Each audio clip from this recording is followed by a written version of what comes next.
नमस्कार। आज रेसिपी मु आपण सहित गोटे नॉनवेज रेसिपी बहुत दिन पर शेयर करछि। छाड़काई स्पेशल आम घर मटन होता प्रेशर कुकर सिंपल घर प्रणाली में प्रस्तुत करी भाविली आपण सहित शेयर करे। तेज चलते स्टार्ट करवा आज रेसिपी।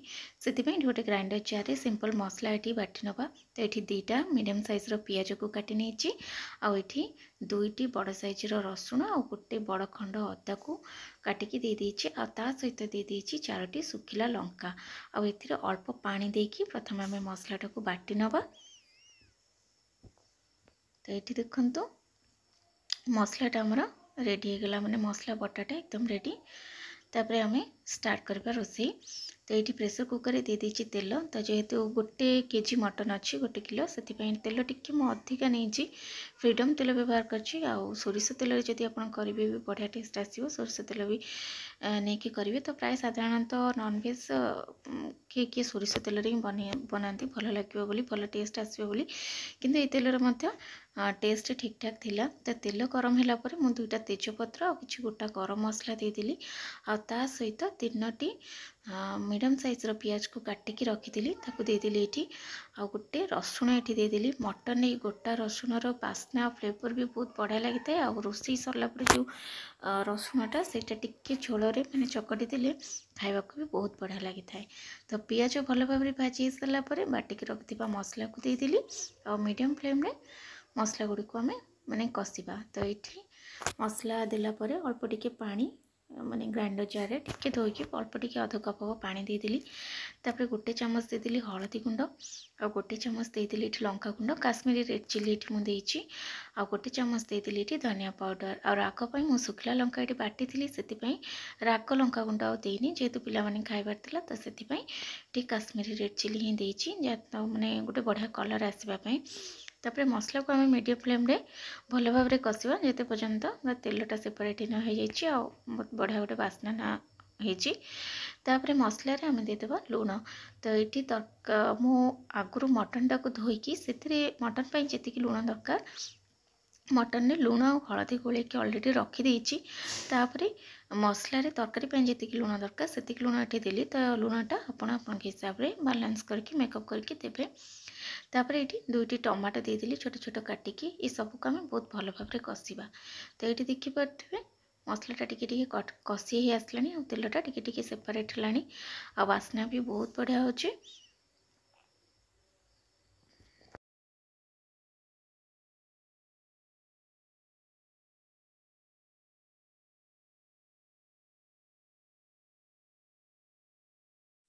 तो ये मसलाटा बहुत भल भाव में कषी हो सारा। तो ये मुझे टोटाली पानी ऐड करनी, केवल मीडियम फ्लेम रे भल भाव में मसलाटा को कषी नहीं।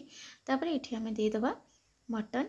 तो ये मटन टाकू मु आगरू लुण और हलदी गोलिकी प्राय आधा घंटा पर्यंत रखीदे।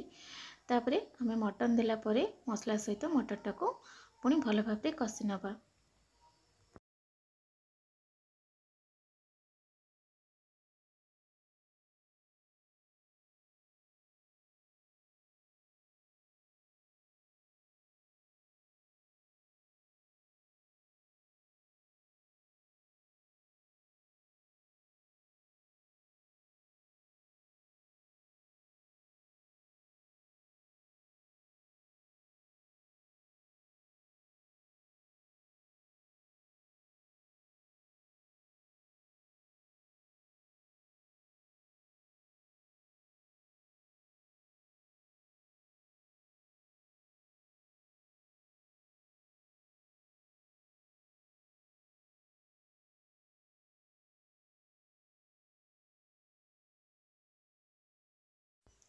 मटन को किसी समय कषि सारा पर आम एदेबा आलू।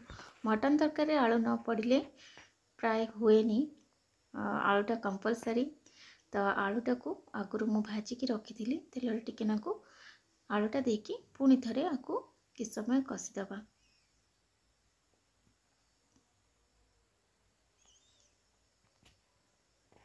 तो ये मटन आलू भल भाव में कषि सारा पर आम देदेबा पानी। तो जी झोल आपको दरकार से हिसाब से आप ये पानी ऐड करेंगे। तो ये बहुत भल भाव में कषि हो सारा। बाकी जहाँ पानी बाहर मटन में थी पानी ही बाहर पानी मु टोटाली ऐड करनी कषिला भितर।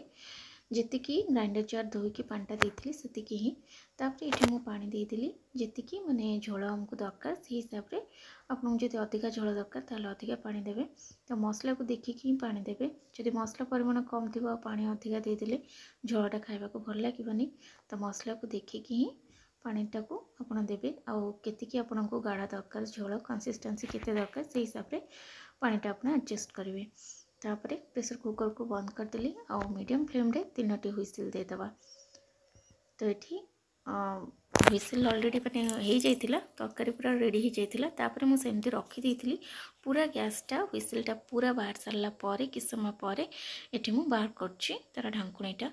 तो ये देखि परथिबे मटन माने झोल केती कंसिस्टेंसी अछि बेसी पानिया नाही किंबा बेसी बहळा भी नाही एकदम परफेक्ट अछि। तापर एपरी गरम थिबा अवस्था रे आम एथिरे देदेबा गुंड गरम मसला टिके नाकू